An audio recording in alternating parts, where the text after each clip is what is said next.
کہا تم کھانا تیار کرو، اتنے میں میں دکان سے سگریٹ لے کے آتا ہوں۔ سگریٹ لینے گیا، کافی دیر ہو گئی، جب واپس نہ آیا تو بیوی نے بچے کو کہا، بچے جاؤ اپنے پاپا کو تلاش کرو، اسے کہنا کہ کھانا تیار ہو گیا ہے، آ کے کھا لو۔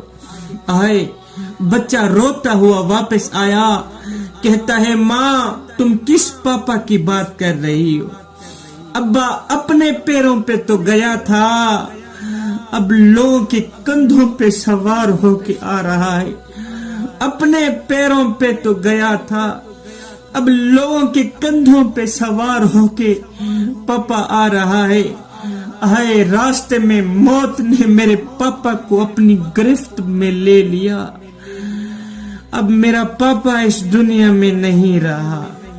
صاحب تو دنیا کا بے شک چودھری ہو، تو دنیا کا بے شک امیر ہو، نمبردار ہو، وکیل ہو، منسٹر ہو، تیری روح نکلنے کے بعد لوگ تجھے اٹھائیں گے، شہر خاموشاں کے ایسے گڑھے میں جا سلائیں گے۔ اس اندھیری کوٹھری میں جانے کے بعد تجھ سے تیرے مال کے بارے میں نہیں پوچھا جائے گا، تیری اولاد کے بارے میں نہیں پوچھا جائے گا، نہ میاں نہ۔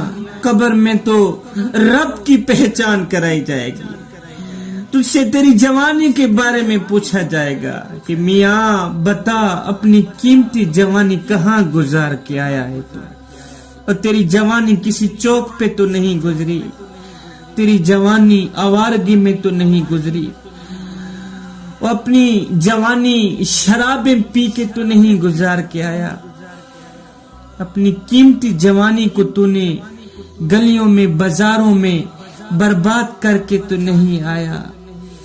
جوانوں کتنا خوش قسمت ہوگا وہ نوجوان جو کہے گا مالک میں اپنی قیمتی جوانی تیری چوکھٹ پہ گزار کے آیا۔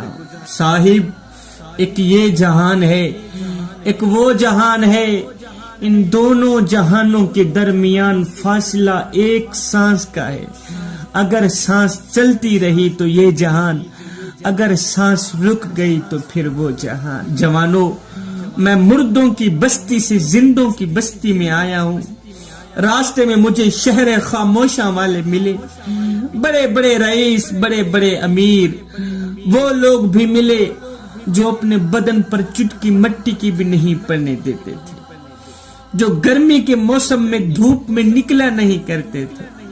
انہوں نے کہا شبیر قمر بخاری ہمارا ایک پیغام تو ہمارے زندہ رشتہ داروں کو دے دینا۔ انہیں کہنا او نادانو ہم بھی بڑے رئیس تھے، بڑے امیر تھے، ہم بھی بڑے مالدار تھے، بڑے چودھری تھے، مگر افسوس ہمارا پیسہ یہاں کام نہ آیا۔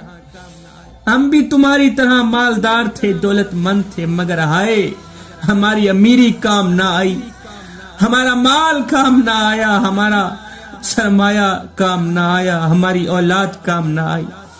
جس طرح تم غفلت کی زندگی گزار رہے ہو، ہم بھی اسی طرح غفلت کی زندگی گزارا کرتے تھے، مگر ہائے یہ تو قبر میں آ کے پتہ چلا کہ ہم نے تو سمجھا تھا قبر میں مال کام آئے گا، اولاد کام آئے گی، مگر افسوس جب فرشتوں نے غصے میں آ کے کفن کھینچا تو آواز آئی او نادانو یہاں ڈالر کام نہیں آتے، یہاں تو محمد کی غلامی کام آتی ہے۔ گھڑی کی ٹک ٹک کو معمولی نہ سمجھیں صاحب، یہ زندگی کے درخت پر کلہاڑی کا وار ہے۔ صاحب تیری زندگی ایک کتاب ہے، اپنے ہاتھوں سے ایسا کچھ لکھ کے جانا جس کو پڑھتے ہوئے کل قیامت کے دن تجھے شرمساری نہ ہو۔ کسی گھر میں ایک بچہ پیدا ہوا، اسی دن ہی فوت ہو گیا۔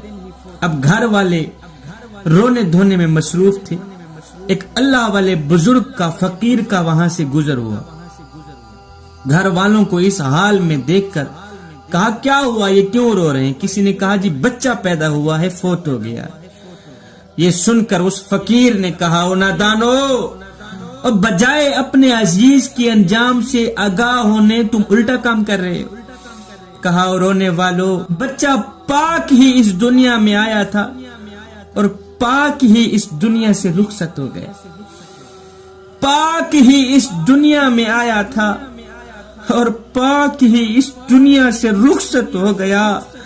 اے رونا تو تمہیں اس بات پر آنا چاہیے کہ جب تم بھی اس دنیا میں آئے تھے تو پاک ہی آئے تھے۔ ہائے پتہ نہیں جب اس دنیا سے جاؤ گے پاک ہو کے جاؤ گے یا ناپاکی کی دلدل میں پھنسے ہوئے جاؤ گے۔